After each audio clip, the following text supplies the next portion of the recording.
So speaking of older works, the beginning concert for the second week, the Tuesday concert, is, well, the theme is from old times. Yeah. And that's another sort of returning friend from the past. Yeah, well, we had some Baroque concerts and then we had some classical concerts.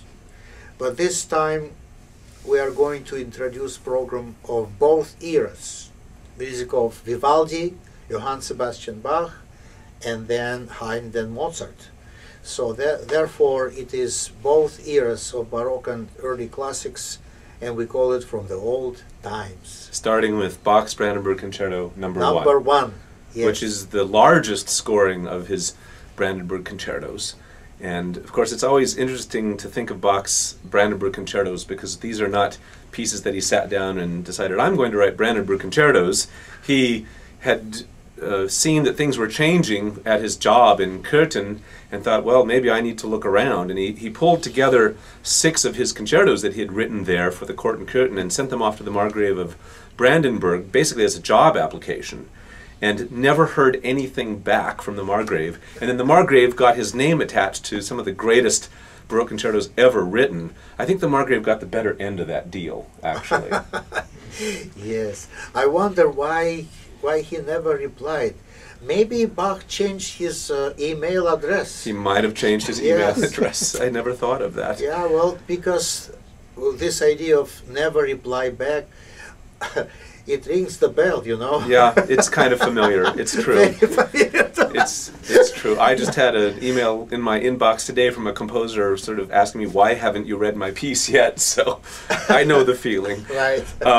But this first Brandenburg Concerto is a series of dances, and it's different from the other concertos in that respect, and uses a large wind group. But also extraordinary solo parts. Yes, absolutely, for violin. The violin, which has to be tuned up. That's right, piccolo, violino piccolo. Violino piccolo, right. That's right. So, and then French horns playing an Absolutely. astronomical register up there. Yes, in a very bold hunting horn style. Right, right. It will sound fantastic. And then, speaking of winds, our principal bassoon, Phil Pandolfi, will be featured in Bassoon Concerto by Vivaldi. Well, that's another thing which we like to do in Peninsula Music Festival, and that is to introduce to our public our own soloists, our own principal players.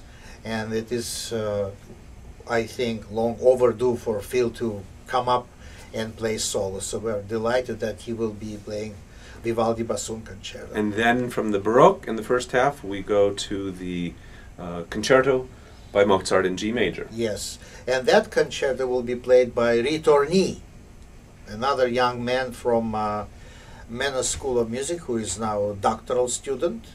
His name is Pavel Gintov. He is originally from Kiev, Ukraine. He played with us Liszt Concerto No. 2.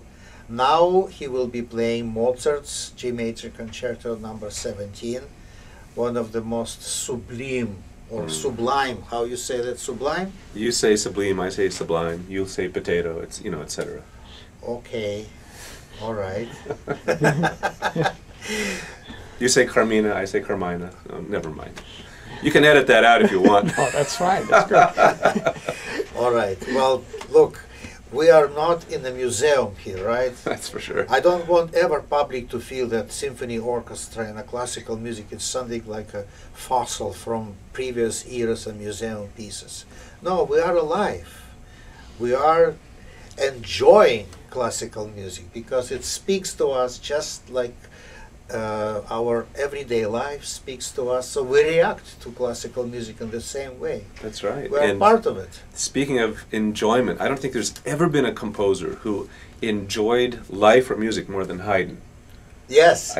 You know, a lot of composers like Tchaikovsky, let's say, oh, no, that's were extremely moody, yeah. Or what have you, but you don't get any sense of that with Haydn. Oh, because he had to do it, because his wife never enjoyed anything. That's right. So Haydn had to compose very vibrant music. And opposites attract. Yes. So there you go. Yes, in a protest. That's right.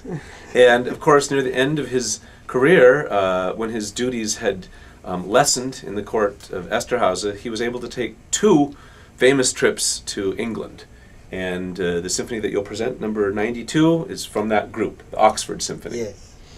Every symphony of Haydn is a jewel. Every one of them has unique, well, in Yiddish would say tzimis, but you wouldn't know what it is.